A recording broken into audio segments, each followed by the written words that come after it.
రాహుల్ గాంధీ గారి లాంటి నాయకుడు ఈ దేశానికి ప్రధానమంత్రిగా అవసరం ఉన్నది. మరి రాహుల్ గాంధీ గారిని ప్రధానమంత్రిగా చెయ్యాలి అని అంటే తెలంగాణ రాష్ట్రంలో పార్లమెంట్లు సీట్లన్నీ గెలవాలి. మీరు అనుకోవచ్చు ఎందుకు బీఆర్ఎస్ గురించి కేసీఆర్ గురించి కాంగ్రెస్ పార్టీ ఈరోజు పెద్దగా మాట్లాడతలేదని. ఆ పార్టీ రాష్ట్రం లేదు, సచ్చింది. తెలంగాణ ప్రజలు ఆ పార్టీని బొంద పెట్టిరు. ఇవాళ తండ్రి కొడుకులు బామర్దులు వాళ్ళేదో వాళ్ళ మనుగడ కోసం ఉనికి కోసం కాంగ్రెస్ పార్టీ మీద దాడి చేస్తుండ్రు. దీన్ని బట్టే మీరు అర్థం చేసుకోండి బీజేపీ బీఆర్ఎస్ కుమ్ముక్కు రాజకీయాలు. ఈరోజు దించాల్సింది నరేంద్ర మోడీని, ఈరోజు ఓడించాల్సింది నరేంద్ర మోడీని. ఈరోజు దేశానికి ప్రమాదకరంగా మారింది బీజేపీ ప్రభుత్వం. కానీ నిన్న మొన్న ఈ మధ్యకాలంలో బిల్లా రంగాలు మాట్లాడుతున్న మాటలు మీరు చూడండి. బీజేపీని పల్లెత్తు మాట అనుకుంటా కాంగ్రెస్ మీద పరుషమైన పదజాలం వాడుతున్నారు. కాంగ్రెస్ ఉండడమే మంచిది కాదన్న ధోరణిలో మాట్లాడుతున్నారు. నేను అడుగుతున్న బిల్లా రంగాలను, ఈ దేశంలో కాంగ్రెస్ పార్టీ ప్రభుత్వాన్ని ఏర్పాటు చేయకపోతే ఎవరు అధికారంలోకి వస్తారు? నరేంద్ర మోడీనే కదా.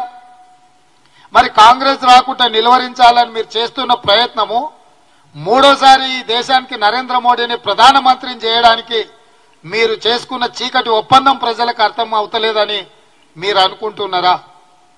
కాబట్టి ఈరోజు బీఆర్ఎస్ కు ఓటీ వేస్తే మూసీలో వేసినట్టే. ఇవాళ మోడీని బీజేపీని నిలువరించాలి అనంటే అది కాంగ్రెస్ పార్టీతోనే సాధ్యమవుతుంది.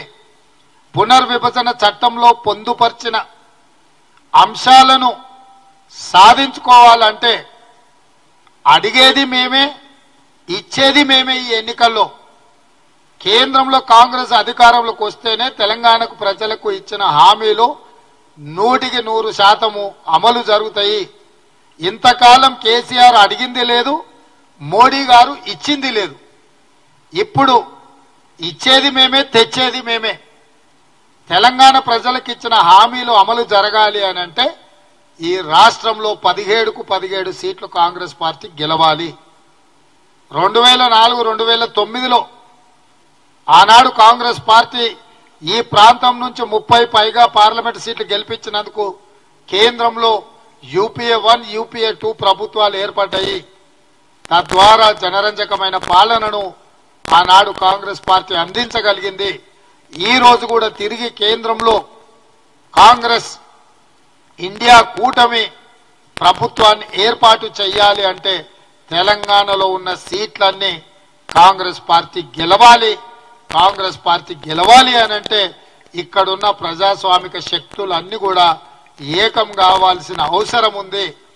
కేసీ గారు మౌనంగా ఇంట్లో పడుకున్నాడని కాదు, చీకట్లో మోడీ గారితో చేస్తున్న చర్చలు ఈరోజు బిల్లా రంగాలు మాట్లాడుతున్న మాటల్ని తెలంగాణ సమాజం గమనించి కాంగ్రెస్కు అండగా నిలబడాలి అని ఈ మొత్తం కార్యక్రమాలలో కాంగ్రెస్ శ్రేణులన్నీ కదలాలని ఎన్నికల సన్నాహక సమావేశాలకు సంబంధించి ఫిబ్రవరి 2 తారీఖు నాడు సాయంత్రం ఇంద్రవెల్లిలో మొట్టమొదటి కార్యక్రమాన్ని ఆదిలాబాద్ జిల్లా నుంచి చేపడుతున్నాము. ఆనాడు పిసిసి అధ్యక్షుడిగా బాధ్యతలు తీసుకున్న తర్వాత కాంగ్రెస్ పార్టీ మొట్టమొదటి కార్యక్రమాన్ని ఇంద్రవెల్లి నుంచే మొదలుపెట్టినాం. అక్కడి నుంచే కాంగ్రెస్ పార్టీ విజయ పరంపర మొదలైంది. అదే పరంపరను కొనసాగిస్తూ ఫిబ్రవరి 2 తారీఖు నాడు సాయంత్రం ఈ పార్లమెంట్ ఎన్నికల సమర శంఖం ఇంద్రవల్లి నుంచి పూరిస్తున్నాము. మీరందరూ మీడియా మిత్రులు ఏ విధంగా అయితే గతంలో సహకరించినరో భవిష్యత్తులో కూడా మీ వైపు నుంచి అదే రకమైన సహకారం ఉండాలి. మీరందరూ కూడా రావాల్సిందిగా మీకందరికీ ప్రత్యేకంగా పిసిసి అధ్యక్షుడిగా మీకందరికీ ఆహ్వానం పలుకుతున్నా.